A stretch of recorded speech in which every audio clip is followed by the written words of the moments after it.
Nadie, ningún ser humano, primate o mamífero como yo, por muy inteligentes que sean, puede decir que conoce la voluntad de Dios, o la palabra deseo o intención de Dios.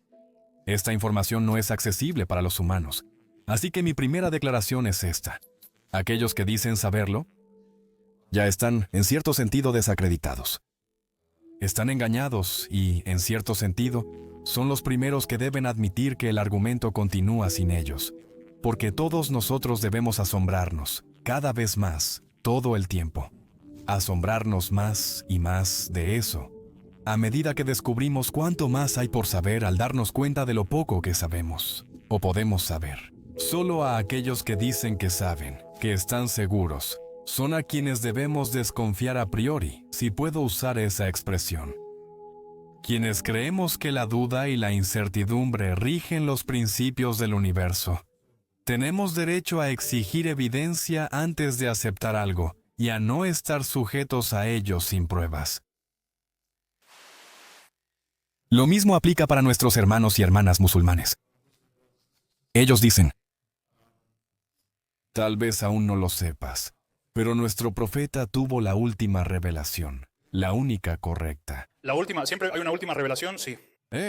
Tus revelaciones no eran malas. Estamos de acuerdo contigo sobre el nacimiento virginal. Estamos de acuerdo contigo sobre varias de las cosas más horribles. Prohibiciones mosaicas. Te das cuenta de que el Islam plagia del judaísmo y el cristianismo solo las partes más horribles, y deja fuera lo griego. Lo hace. Pero hacen todo eso. Ellos... Bueno, incluso pensamos que ustedes son gente del libro. Ellos los toleran. En otras palabras, dicen que los toleran. Yo no voy a ser tolerado por estos Personas. Ellos dicen, pero nosotros tenemos algo último y definitivo. Solo necesitas este libro. Si tan solo llegas a creerlo, serías feliz. No seremos felices hasta que lo hagas. Ahora lo siento mucho. Lamento muchísimo decir esto y lo diré de la manera más suave posible, pero me niego a que nadie me hable en ese tono de voz. Espero que eso quede claro. me parece justo. Espero que eso quede absolutamente claro. No voy a permitir que me hablen así. No seré tolerado por los admiradores de un campesinado analfabeto de Medio Oriente. Creo. Estaríamos mejor si lo superáramos. Sobre esta cuestión de quién manda y por qué, no creo que la idea del Padre Eterno sea buena. Estoy seguro de que no soy el único padre aquí.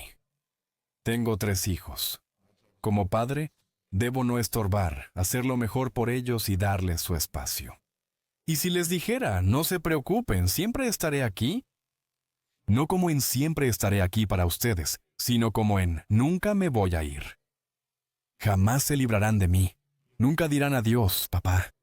Siempre estaré aquí, incluso después de que ustedes mueran. De hecho, lo estoy esperando para poder juzgarlos. Ni siquiera es un despotismo benévolo, ¿verdad? Cuando lo piensas. Es un poco peor de lo que decía antes sobre cómo la religión hace que la gente sea primero terriblemente abyecta y luego terriblemente solipsista, arrogante y engreída. Si fuera cierto que todas estas cosas se atribuyen a un Padre eterno que es incognoscible, excepto por aquellos que afirman como el Dr. Lennox, tener fuentes de información que me están negadas a mí y a muchas otras personas, ¿qué significaría? Como mínimo, significaría que vivimos bajo una autoridad inalterable e incuestionable. Una dictadura que podría no ser benigna, sin garantía de que lo sea. En mi opinión, las dictaduras benignas son las peores, pero esa es otra historia. Implicaría vigilancia constante, las 24 horas sin privacidad. Todo lo que hiciéramos o pensáramos sería conocido, supervisado y recompensado o castigado. Ni siquiera el Gran Hermano en 1984 de George Orwell podía estar absolutamente seguro de lo que todos sus súbditos estaban pensando. Pero existía el crimen de pensamiento. Podías ser acusado de eso bajo la disposición divina, sin problema. Te condenan por crimen de pensamiento antes de pensarlo, porque todo se sabe. ¿Y cómo sabría el Dios que te condenó? Porque ya te había creado lleno de suciedad, pecado y maldad. Eso es parte del diseño y el horror de esto. El elemento fascista de esto es este. Te crean enfermo. Y luego te ordenan que estés bien. Así que te crean lleno de pensamientos sucios, maldad, ambiciones equivocadas y una naturaleza impura y corrupta. Y luego te dicen que más vale que te cures rápido. De lo contrario, no me haré responsable de las consecuencias. Este es el peor tipo de falta de libertad imaginable. Y tengo que decir que desconfío de quienes desean que eso sea verdad. En mi opinión, la primera emancipación original, la primera emancipación que los humanos deben experimentar es liberarse de este grillete creado por el hombre y forjado en la mente. Quizás te preguntes por qué no quiero que sea cierto. ¿Por qué no quiero que sea verdad? Te diré. Una vez que admites que este desesperado existe, te encontrarás en el mundo real, en el aquí y ahora, sometido a la regla del poder creado por el hombre, un poder puramente hecho por el hombre, gobernado por otros primates y otros mamíferos que afirman tener el derecho de hacer lo que quieran contigo, porque tienen a Dios de su lado y porque su gobierno es divino. Que cuando José descubrió que María estaba embarazada, no creyó de repente en un milagro. Él quería divorciarse porque sabía, igual que nosotros, de dónde vienen los bebés. No era tonto ni precientífico. Le costó mucho aceptar que, según yo, la verdadera solución fue que Dios realizó un milagro único codificándose en la humanidad. Está bien. Entonces, ¿te prometieron hacerlo rápido? Si tu esposa está embarazada y no eres tú, solo queda que fue el Espíritu Santo. Eso es una falsa.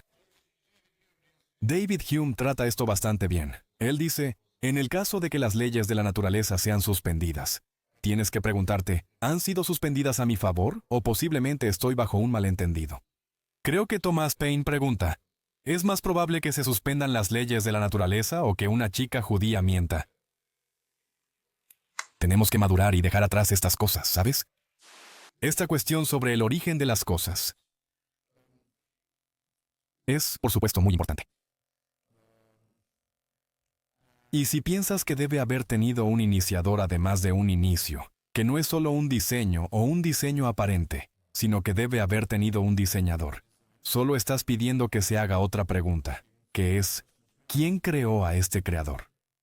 ¿Quién creó a este diseñador? ¿Quién reparó el primer motor? ¿Quién fue el origen de ese primer motor? La palabra común para esto en lógica y en algunas corrientes filosóficas es que es una regresión infinita. Realmente no te lleva a ningún lado. Pero como digo, ni siquiera te llevaría a la religión, aunque pudieras probar que debió haber un primer motor. No te llevaría a adorar a otros seres humanos como si fueran profetas, salvadores o redentores. No puede ayudarte a llegar ahí. Tienes que creer eso como cuestión de fe o no. No puedes hacerlo desde la física. Además, creo que aquí hay un problema ontológico casi insuperable. Supón que es verdad. Supón que lo concedo. Supón que debe existir tal diseñador o un individuo, una inteligencia, algo parecido a una persona que hace esto. ¿Cómo podría saberlo? ¿Qué persona es más inteligente? Suficientemente más inteligente, quizá debería decir, lo bastante inteligente, más inteligente que yo, más inteligente que cualquiera aquí, más inteligente, me atrevo a decir, incluso que Frank. Para conocer a esta persona y lo que hay en su mente, sostengo que no es posible que otro ser humano te diga que sabe que esto es verdad. Así como tampoco es posible que yo te diga, cosa que no intento hacer, porque no soy irrazonable en ese sentido, que sé que no es verdad. Pero ¿no ves que hay toda la diferencia del mundo entre que yo diga que no puedo saberlo, y que Frank diga, bueno, no puedo probarlo, porque él quiere que creas que es necesario para que entonces te conviertas en cristiano? Y ese es un salto que simplemente no puedes dar, y ciertamente no puedes hacerlo basándote en la evidencia. Creo que los religiosos estarían mucho mejor si dejaran la evidencia de lado, donde no sobresalen, y se concentraran en la fe, donde al menos pueden reclamar algún tipo de monopolio. Si solo habláramos de cuestiones ontológicas, todo estaría bien y sería divertido. Podría decir que requieres un mayor grado de estándar de prueba para tu proposición que el que yo quizá requiero para la mía, y probablemente aceptarías eso y así sucesivamente. Y podríamos ir de un lado a otro, pero volveríamos a jugar con la esencia del asunto. El teísta y el deísta Difieren en que el deísta cree que puede no tener sentido sin un diseñador. El teísta dice, cuando te digo qué hacer, Cristóbal, tengo a Dios de mi lado. El deísta dice que puede decir lo que Dios quiere de mí. ¿Cuánto debo cortar del extremo de mi pene si soy un niño o tengo un hijo varón? O del clítoris si es una niña. Él sabe con exactitud cuáles deben ser las proporciones de eso. ¿Cuál debe ser la dieta? ¿Cuáles deben ser las leyes dietéticas? ¿Con quién debo acostarme y en qué posición? Y varias otras cosas. Y como Dios nunca aparece directamente para decir, hazlo de esta manera, esto se hace por Él, lo cual es muy conveniente, por representantes humanos que afirman actuar en su nombre. Por eso creo que tu estándar de prueba debería ser mucho más alto. Porque si la razón por la que este punto es importante para ti es porque significaría poder real en el único mundo que realmente existe, que es el mundo material, de ti sobre mí. Y te preguntas por qué no me entusiasma. Si Jesús y Mahoma, si Abraham y Moisés no hubieran existido, o si se demostrara que todas las historias sobre ellos son falsas, y todos lo aceptaran, algunas personas que conozco entrarían en pánico. ¿Y ahora qué haremos? De repente, no tenemos moral. Puede haber algo más absurdo. De hecho, la posición que ocupamos sería exactamente la misma que ahora. Si estos textos o declaraciones nunca se hubieran escrito o dicho, igual tendríamos que razonar juntos sobre cómo tratarnos, construir una ciudad justa y tener ironía y humor. Así que esa es mi respuesta, y creo que la idea de que se necesita una dictadura sobrenatural para que pensemos en nuestros deberes y responsabilidades hacia los demás es la idea más siniestra que se haya inventado. Estas preguntas no pueden ser remitidas a un querido líder celestial. No vivimos, ni queremos vivir, y afortunadamente no tenemos que vivir, en una Corea del Norte divina. Gracias. Si quieres apoyarme para crear más videos así, dona al canal en nuestra página de Patreon. Esto también te dará acceso anticipado a videos y actualizaciones del canal. Tendrás acceso a nuestro Discord para participar en debates y discusiones con la comunidad. Revísalo dando clic en el enlace de la descripción.